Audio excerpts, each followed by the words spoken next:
We cannot wait for the final proof, the smoking gun, that could come in the form of a mushroom cloud.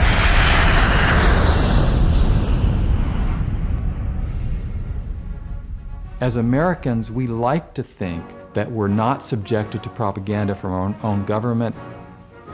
Certainly that we're not subjected to propaganda that's trying to drag the country into war, as in the case of setting the stage for the invasion of Iraq. Saddam Hussein recently sought significant quantities of uranium from Africa. There is no doubt that Saddam Hussein now has weapons of mass destruction. Weapons of mass destruction. Botulinum, VX, sarin, nerve agent. Iraq and Al-Qaeda. Al-Qaeda. Iraq and Al-Qaeda. Terrorism. Cyber attacks. Nuclear program. Biological weapons. Cruise missiles, ballistic missiles. Chemical and biological weapons. Iraq has weapons of mass destruction. President Bush has said Iraq has weapons of mass destruction.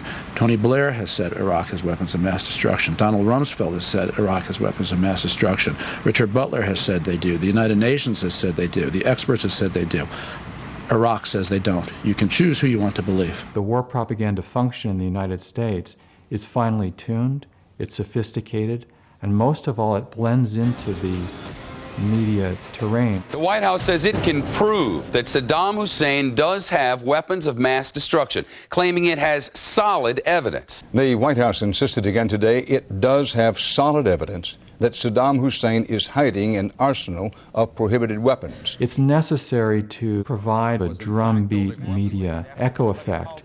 They might fight dirty, using weapons of mass destruction, chemical, biological, or radioactive. There are ties between Saddam Hussein and Al-Qaeda. Anthrax, smallpox, dirty bomb, Iraq Al-Qaeda connections. Saddam Hussein and Al-Qaeda share the same goal. They want to see, both of them want to see Americans dead.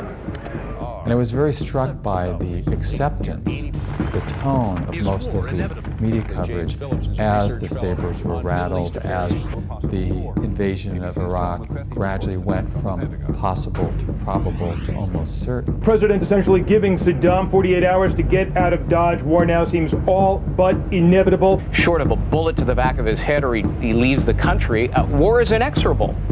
Well, I think that's exactly right. War is inevitable, and it is approaching inexorably. Is war with Iraq inevitable right now? I think it's 95% inevitable. You, at this point, right now, tonight, don't see any other option but war. Do you? I'm asking you, Ambassador. I agree. I don't think there's a viable option for the administration at this point. We're way too far out front in this. Send us over there, guys. Let's get on with it. Let's get it over with. Showdown Iraq. If America goes to war, turn to MSNBC and the experts. And in many ways, the U.S. news media were equal partners with the officials in Washington and on Capitol Hill in setting the agenda for war. We'll take you there. MSN. And although it's called the liberal media, one has a great deal of difficulty finding an example of major media outlets in their reporting challenging the way in which the agenda setting for war is well underway. And when that reporting is so much a hostage of official sources, that's when you have a problem. U.S. officials tell CNN. Bush officials says that analysts say. Pentagon officials tell us. According to U.S. intelligence. Often we're encouraged to believe that officials are the ones who make news. U.S. officials say. U.S. officials say that. U.S. officials here say. Means officials here at the White House tell us. They are the ones who should be consulted to understand the situation. I just pulled these two things out. I've laundered them so you can't really tell what I'm talking about because I don't want the Iraqis to know what I'm talking about. But trust me, trust me.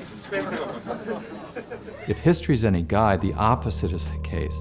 The officials blow smoke and cloud reality rather than clarify. We will, in fact, be greeted as liberators. The notion that it will take several 100,000 U.S. troops to provide stability in post-Saddam Iraq are wildly off the mark. So the money's going to come from Iraqi oil revenue, as everyone has said. They think it's going to be something like $2 billion this year. They think it might be something like 15, 12 next year. A country that can really finance its own reconstruction and relatively soon. National Security Advisors Ken Edelman and Richard Pearl, early advocates of the war, said the war would be a cakewalk. The sources that have deceived us so constantly don't deserve our trust.